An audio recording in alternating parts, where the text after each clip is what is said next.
E aí galera, sejam todos bem-vindos a mais uma sessão de aluguel e no vídeo de hoje trazendo aqui novamente a Morgana. Oi gente.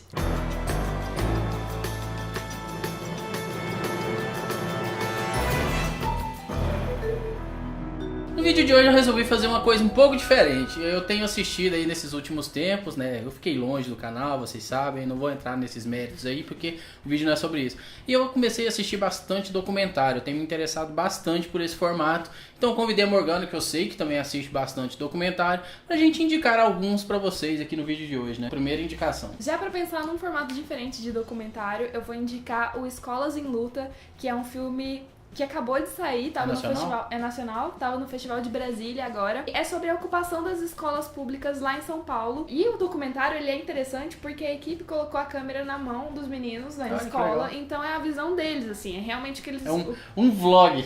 É quase um vlog. Às vezes eu fico assistindo um documentário e fico assim, gente, mas peraí. É quase um vlog às vezes, né? Às vezes é quase um vlog e às vezes é tão subjetivo e é tão sobre aquela pessoa que eu fico assim... Mas aí tem isso, são os estudantes que estão nas escolas e aí é uns meninos assim tão novinhos, assim, sabe, tipo de 15 anos, 13, 14, sei lá, lutando por uma coisa que eles acreditam. E é muito interessante ver de dentro da escola mesmo os vídeos, alguns deles tinham imagens que você já provavelmente já viu no Facebook, assim, de manifestações dos meninos na rua e o enfrentamento com a polícia. Aí tem umas cenas muito tensas, assim, da polícia invadindo a escola e você, sério, assim, dá vontade de chorar. Não só dá vontade, como eu chorei. É muito tenso, sabe? Mas ao mesmo tempo é muito esperançoso você ver esses jovens lutando por esse ideal da escola e como eles vão se aproximando cada vez mais da escola. Então tem os momentos, por exemplo, em que eles acham alguns materiais que eles nunca tiveram acesso, uns livros que estavam guardados num quarto velho da escola e eles ficam assim, por que a gente não tem isso, sabe? Por que a gente não tá usando essas coisas? Olha só essas tintas, não sei o que, não sei o que. Então eles vão se aproximando da escola e se sentindo parte dela de verdade, sabe? Isso é muito bonito de assistir, ainda mais nesse contexto que a gente tá e pensando numa juventude meio bolsomito, assim. Bolsominion, como é que é? Tipo, Bolsominion, medo, né? Então, assim, é legal ver outra coisa. E aí tem esse formato diferente, que não era a equipe que tava filmando eles, mas eles se filmando. Então eles mostravam o que eles queriam, mostravam também, usavam a câmera como uma forma de se proteger também das agressões policiais, né? Então... ele é um documentário muito interessante, talvez seja um pouco difícil de assistir por enquanto, porque ainda tá rodando os festivais, mas fica o convite, assim, curtam a página do filme e vejam quando ele vai estar passando na sua cidade, enfim, tem contato com os realizadores, talvez vocês consigam assistir. Bem, o meu primeiro documentário, ele foi produzido pelo Júnior, né, no YouTube aí a galera conhece ele como Júnior SQL, Sequela, né, ele era do La Fênix, e aí o Júnior resolveu, né, sair do La Fênix e começou a produzir umas paradas mais... que ele tivesse sentisse mais orgulho, né, produções que ele gostasse mais de fazer, ele sempre foi um cara diferente ali dos demais do grupo. Ele começou a produzir alguns clipes e depois partiu pros documentários. Já. Na época que ele tinha um outro canal secundário dele, ele gravou um vídeo com um cara chamado Eduardo Marinho, que era um cara que tinha uma vida bem abastada, de família bem de vida e tal, bem de situação, filho de militar, que cresceu tendo acesso a tudo, a estudos e tudo mais, fazia faculdade, acho que era de direito, tinha trabalhado em grandes bancos e tudo mais. E em um determinado momento o cara falou que queria dar um sentido pra vida dele, que ele não conseguia enxergar um sentido naquilo tudo que ele tava fazendo, aquele comportamento dele sistematizado, e resolveu sair pra saber como é não ter nada na vida e começar a trilhar a vida dele do zero mesmo, sem estar dependendo de esforços da família. E aí esse vídeo acabou viralizando bastante no canal do Júnior e ele fez um documentário sobre o Eduardo Marinho, com pessoas que fizeram parte da vida dele e também raciocínios dele, contando um pouco da história, da trajetória dele, né, que muita gente tinha ficado curiosa por causa desse vídeo, e também contando sobre como ele leva a vida dele hoje em dia e tal, e como ele enxerga tudo isso que tá acontecendo, tudo isso que a gente vive, esse mundo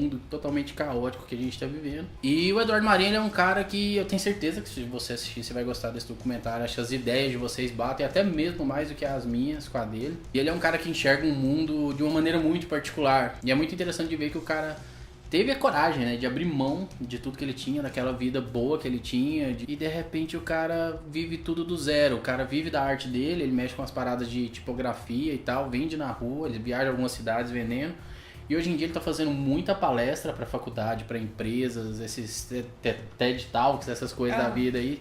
Se você procurar no YouTube Eduardo Marinho, você vai ver que tem muita coisa dele. Eu achei que esse documentário valia ser lembrado aqui. Muita gente viu, mas só que muita gente que talvez, assim, que já estava acompanhando o trabalho dele. Eu acho interessante pessoas que não têm acesso a essa visão de mundo do Eduardo Marinho poderiam assistir. Tem ele disponível no YouTube, lá no canal do Júnior, vai estar aparecendo o link aí no iCard para quem quiser assistir completinho o documentário lá, e vale muito a pena. E foi o documentário de 2016 mais assistido. Tem que O ver. documentário viralizou e tal, depois que o Júnior pôs lá no canal dele. Então, muito bacana, e assistam, galera. Se vocês estão querendo expandir um pouco seus horizontes, igual a Morgana tava falando aí, dessa galera que tá com a mente bem fechada pro mundo e não conseguindo enxergar coisas que deveriam estar nítidas na frente de todo mundo, talvez um pouco dos pensamentos aí do Eduardo Marinho possa ajudar vocês. A minha outra indicação é um filme gringo, deve ser estadunidense, na verdade eu não sei. É um filme sobre um artista de rua, o Banksy. Nunca tenho certeza se estou falando o nome dele Acho corretamente. Que é Banksy mesmo. O nome do documentário é Saving Banksy e tem no Netflix. É um filme sobre a discussão que a arte de rua provoca, né? Essa coisa de, é arte ou não, ser exposto no museu ou não. Mas é muito interessante, ainda mais nesse contexto, novamente voltando para o contexto que a gente tem vivido, mas essa coisa assim, muitos questionamentos estão sendo feitos a obras de arte. Sim. Então é sempre interessante ouvir outro ponto de vista. Assim, no caso da arte de rua, é uma arte que ela já sofre muito preconceito da própria galera da arte. Os museus, no caso, a arte mais tradicional, assim, ela não sabe como lidar, por exemplo, com a arte de rua, porque o cara que fez um mural com grafite, alguma coisa assim, ele sabe que não vai durar. A obra do Banksy, que é o cara mais foda, que é a maior, mais conhecido, dura uns 3 dias e aí acontece alguma coisa. Dependendo da cidade, por exemplo... Eles pintam de cinza. Exatamente, mas não é só aqui no Brasil. O documentário começa quando o Banksy tem uma temporada dele em São Francisco, se não me engano. E pra quem não sabe, ele é um cara que nunca se identificou, ninguém sabe a identidade dele. Na verdade, não dá pra saber se é um homem ou uma mulher. Aí já é interessante que a gente suponha que seja um homem, mas enfim. No documentário tem um outro artista que é entrevistado que conhece a identidade do Banksy. E ele fala uma coisa assim, sabe? Tipo, ele ou ela. Mas ele sempre se refere no masculino, então deve ser. Deve ser. Umas pessoas estavam analisando a obra dele no documentário, e aí fala assim, ele vem com um ônibus, por exemplo, e fica uma pessoa com um lençol de cada lado, como se estivesse fazendo uma mudança, uma coisa assim, enquanto ele tá lá pintando, enfim. Todo mundo fazendo a famosa cabaninha, sabe? Tem uma equipe em volta da coisa. O filme se trata da passagem dele em São Francisco, ia ser sobre isso. E acaba que tem um cara lá em São Francisco que decide preservar uma das obras, que é numa parede. Então, ele decide tirar a parede de lá e levar isso pro museu, e doar isso pro museu. E isso custa caro. Então, primeiro que ele tem que convencer o dono da parede que ele precisa tirar a pintura de lá. E aí é engraçado que, por exemplo, as obras começam a viralizar, mas as pessoas vão lá e tal, e 3 dias depois ela já tá pichada. Ou então, a cidade tinha uma lei que o proprietário, mesmo que o proprietário permitisse, ele não podia. O proprietário não pode falar, não, beleza, ele pintou aí, mas pode deixar aí na minha parede, eu curto Banksy. Não podia, ele tinha que pintar, senão ele seria multado. Então, assim, é uma discussão muito louca. Enfim, são vários questionamentos que são levantados, e aí, pra isso, vários artistas de rua são entrevistados.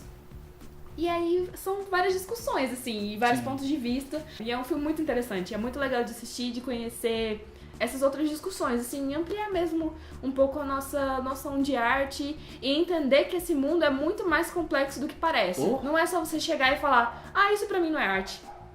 Isso não, sabe, não é só isso. Então, pode não te interessar, mas não quer dizer que seja arte. Então vamos arte, conhecer um pouco mais a fundo essas coisas, sabe? Durante o documentário tem umas situações do Banksy, que ele tem um livro que inclusive eu comentei no vídeo de favoritos que eu gravei com o Marcos. Não sei se já postei ainda, mas enfim.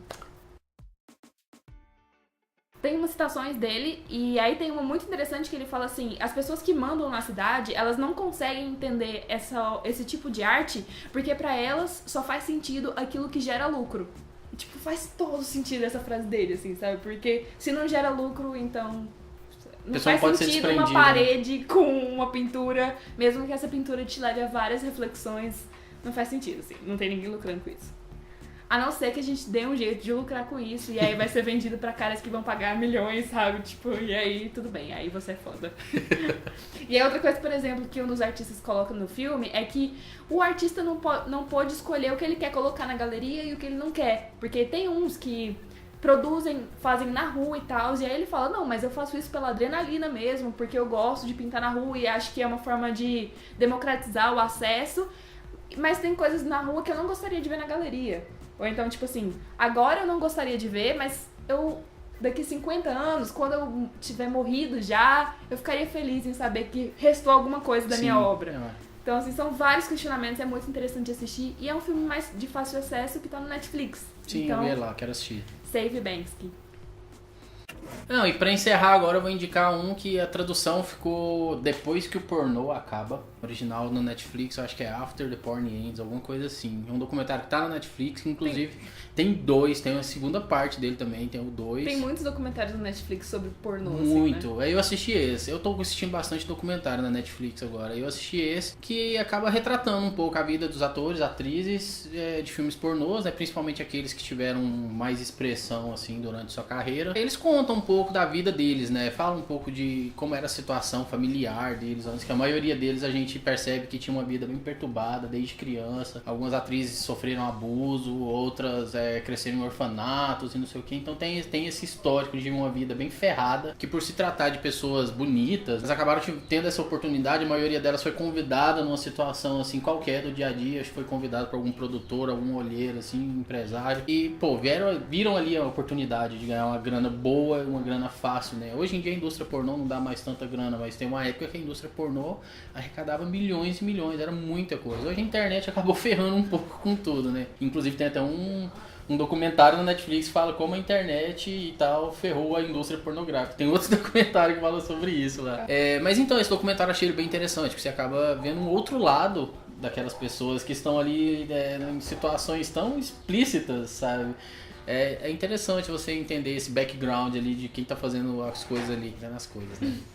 Eles mostraram como a indústria pode ser prejudicial para os atores, assim, para a vida deles. Isso eles mostraram bastante. Isso assim, tem alguns que tiveram sequelas bem mais fortes. Uns ainda falam, não, se eu tivesse oportunidade ainda hoje eu faria novamente e tal. Se eu precisasse de grana eu voltaria a fazer. E tem aquelas passagens de tempo assim no final que determinado tempo depois de tal pessoa ter participado, ela acabou voltando à indústria pornográfica e tal. Então eles mostram assim, né? Teve atrizes que conseguiram ter um pouco mais de cabeça no lugar, que conseguiram construir verdadeiros patrimônios, assim. Tem uma que trabalha como produtora mesmo de filmes, saiu da frente das câmeras e foi para trás das câmeras. Tem a outra que se converteu para religião e tal, e encontrou ali o rumo dela, tá vivendo bem daquela maneira que ela escolheu. Tem outros que estão vivendo ali, tem uns que já estão velhos e ainda estão atuando na indústria. Então ele mostra esse lado de várias perspectivas diferentes, daqueles que acabaram meio que se tornando reféns da profissão, daqueles que estavam ali por curtição, daqueles que queriam só dinheiro, daqueles que se planejaram para ficar determinado tanto de anos até juntar uma grana e sair, viver sua vida e tal. Então ele humaniza essa indústria que, essa indústria serve pra galera, né? Pra objetificar, né? Você sente tesão no que eles estão fazendo, esse tipo de coisa. Então eles humanizam bastante as figuras que estão ali.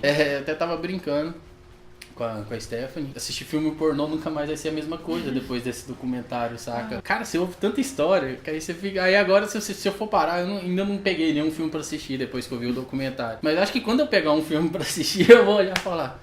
Qual será que é a história de vida dessa menina, desse cara, saca? Será que ela já tem problemas psicológicos depois de tantos anos na indústria pornô? Sim, saca? Será que... Quantos filmes ela já fez? Nossa, será qual vai ser o futuro dessa menina? Será que ela vai ter uma vida legal? Será que ela tá gostando, sabe?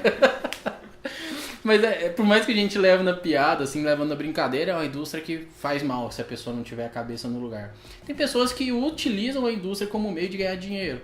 Agora já tem outras que acabam não encontrando, não conseguem imaginar na cabeça delas uma outra possibilidade de ganhar dinheiro. Não, essa maneira é fácil. Inclusive tem uma atriz que ela tem uma filha pequena, ela tinha uma filha pequena quando ela entrou, que ela falava, cara, eu ia lá, fazia meus filmes, eu trabalhava um período mais ou menos, 2 dias na semana, trabalhava aí em torno de 10 horas por semana, tirava a grana do mês e eu ainda podia ficar o resto da semana toda com a minha filha. Qual outro emprego eu poderia ter isso, sabe? Então é bem bacana isso. Aí tem essa mulher que a filha não aceita muito bem a história dela, mas aí tem a filha de um ator pornô que ela até faz um discurso muito bonito no documentário, assim, que ela fala que tem orgulho do pai, que não importa o que ele fez, que não sei o que, ela faz todo um discurso falando sobre sexualidade, da maneira preconceituosa que a população mais conservadora enxerga, né, o sexo, esse tabu todo. Então é bem bacana, é um documentário que vale, assim, pra quem quer se aprofundar um pouco mais e conhecer um pouco mais, né, desses bastidores dessa indústria. Bem, galera, então aí foram 4 indicações nossas, né, documentários bem distintos uns dos outros, bastante por sinal. Espero que vocês tenham gostado. E se vocês gostam mais de documentários, quer ver mais vídeos indicando documentários aqui no canal, manda aqui embaixo nos comentários. Então pulo lá no canal da Morgana. A Morgana agora tá com uma surpresinha pro mês de outubro, né? Sim, vídeo todos os dias. Vamos ter fé. Eu não consegui. Torço pra que ela consiga. Vamos lá, gente. Vamos lá dar um apoio moral. Mas ela vai conseguir sim, a menina é bem focada, diferente de mim. Mas então, vão deixando o like de vocês aqui embaixo. Se inscrevam no canal se são novos por aqui. Vou ficando... Tchau, aquele abraço, até a próxima sessão. Tchau.